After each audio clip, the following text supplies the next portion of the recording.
જેનો last time જે આપણે વિચાર કર્યો એ ખરેખર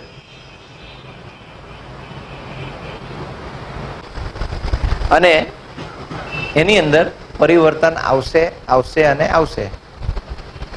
અને એ જો પરિવર્તન જ્યારે આવે, આજે આવે કે કાલે આવે, આ વર્ષે આવે કે આવતે વર્ષે આવે, આ દાયકામાં આવે કે આવતા દાયકામાં આવે, આ સદીમાં આવે કે આવતી સદીમાં આવે, પણ એ જ્યારે પરિવર્તન આવે છે ને ત્યારે આપણે દુઃખી થઈએ છીએ. હું એ વાત નથી કરતો, એ તો સિદ્ધાંતિક વાત થઈ.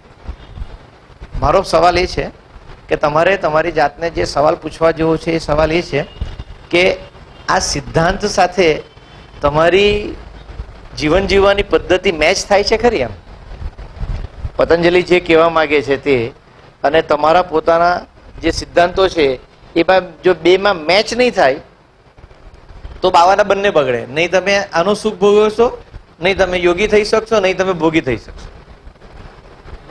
પણ આપણને આપણા સિદ્ધાંતમાં એ વાત બહુ સુસ્પષ્ટ છે કે આ વાતમાં ચોક્કસ કંઈ દમ છે. મારા પોતાના ભૂતકાળના અનુભવને આધારે, મારી સાથે સંકળાયેલા માણસોના ભૂતકાળના અનુભવને આધારે કે આ ભૌતિક જગતનો ઉપયોગ મારે હોશિયારીથી જ કરવો જોઈએ. વાસ્તવિકતા કડવી છે.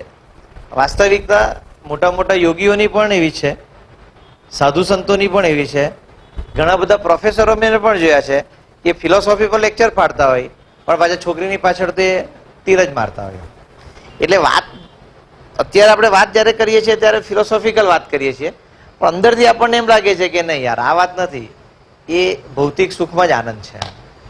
તો મને એમ લાગે છે કે તો અહીંયા વધારે મહેનત કરવા જેવી મહેનત છે.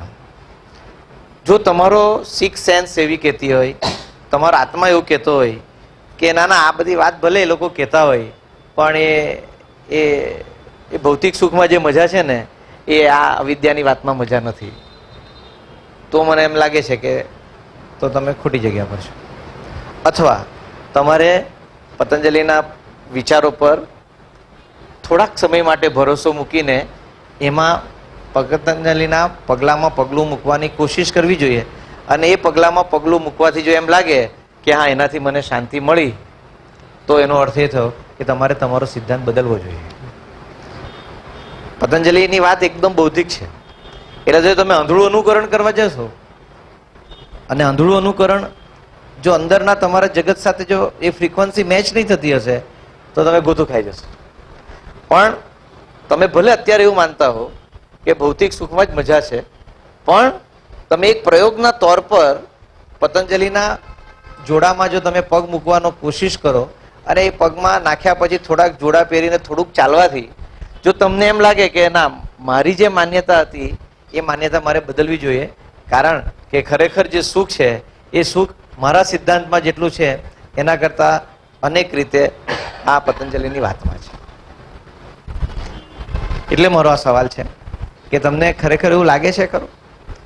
લગાડવા ખાતર નહીં, તમારે પોતાને અંદર ડોક્યું કરીને જાહેરમાં જવાબ આપવાની જરૂર નથી, પણ અંદર જઈને તમારે પ્રમાણિકપણે એકદમ ઓબ્જેક્ટિવલી પોતાના માઇન્ડને કેલેન્ડરની જેમ લટકાવીને વાંચવાથી કે ખરેખર તમને ભૌતિક સુખમાંથી જે આનંદ આવે છે એ સર્વસ્વ લાગે છે કે તમે માનો છો કે ના મારો, અથવા બીજા શબ્દોમાં હું સ્વાર્થી બનીને જ આ ભૌતિક જગતનો ઉપયોગ કરું છું અને જો મને એમ લાગે કે હવે એની જરૂર નથી તો એને હું ત્યજી શકું છું. એ સિદ્ધાંત છે કે અંદરથી હજુ તમને એમ લાગે છે કે ના યાર એ ભૌતિક સુખની મજા કઈ જુદી મજા છે.